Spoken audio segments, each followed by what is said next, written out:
Amen. Amen.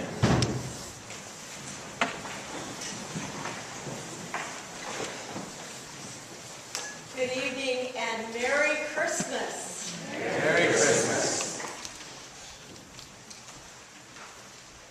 Usually the early service gets to have the pageant.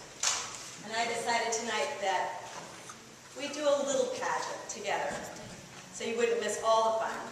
And I've spoken to a few individuals who've already agreed to help me. So if you're one of those folks who have agreed to help me, I would appreciate it if you would make your way forward and just kind of get ready. You guys are in this spot. You can just stay comfortable. If you guys, yeah, come on up. Great.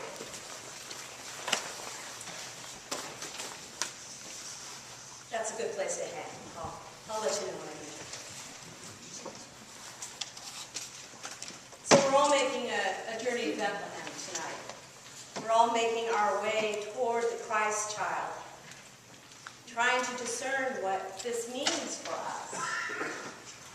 I think it's sometimes seems like a quaint story, and sometimes it might even seem like a silly story. And sometimes it's hard to say, well, what difference does this Christ child really make for us? And that's a question that is really important and really worth pondering in each of our own lives. What is the importance of this Christ child for us tonight? This is the sort of question that the prophets wrestled with long ago. They looked around them and they saw a world of injustice and oppression. They saw their people being taken into exile. And they wondered where the light was in all of this. But what made them prophets was their capacity to name that darkness and nevertheless hold on to the hope of God's presence, the hope of the reality of God at work in the world. So for our manger scene tonight, we need a prophet. Melissa's going to be our prophet. And I've given her a purple mantle because purple is the color of Advent, that serious, dark color of waiting. And the prophets teach us that sometimes we have to wait through the darkness. Come on up, Melissa. So here's your prophet's mantle. And I'm going to borrow a candle from you. Thank you. She not only gets the dark prophet's mantle that reminds us that God is with us and at work even when things are dark and difficult, she also carries a light because she's going to remind us that there is light, that there is hope, and that even though things may not look right now, God is at work. So, why don't you stand next to the poinsettia?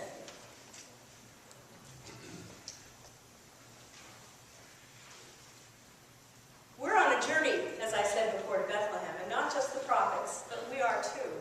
And it may be that when we're looking at our lives right now, we might be wondering, where in the darkness is God? And that's an important question to ask. Next persons we're going to welcome to this are Joseph and Mary. Joseph and Mary. Mary was probably a very simple peasant girl. She would never have had anything quite this fancy, but I love the blue and the bright and the beauty of it. So here you go, Mary. Look wonderful. You may go sit on that stool. And Joseph, for you, a Joseph coat, brightly colored.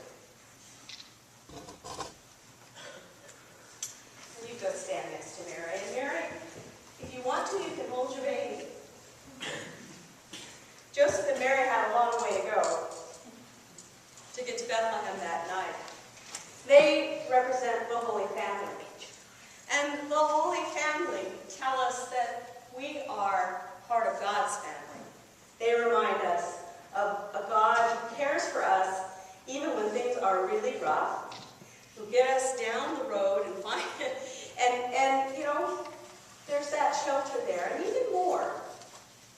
you notice the way Mary's caring for this child? She is a sign for us that we are beloved children of God, that we are welcomed into Christ's family. And so on this journey to Bethlehem tonight, we have a prophet who tells us that in the darkness there is light.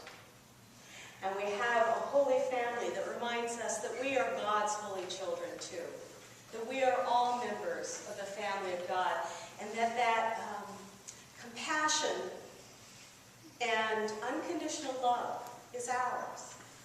So on the journey to Bethlehem, perhaps you're in this place of wondering. Perhaps you have made it to a place where you're really beginning to glimpse that you are God's beloved child. Now, there were some folks out in the field that night working. You know, people have to work on Christmas Eve. It doesn't seem fair, but they do. And some of the people that had to work on Christmas Eve long ago were shepherds. You will stand with me here.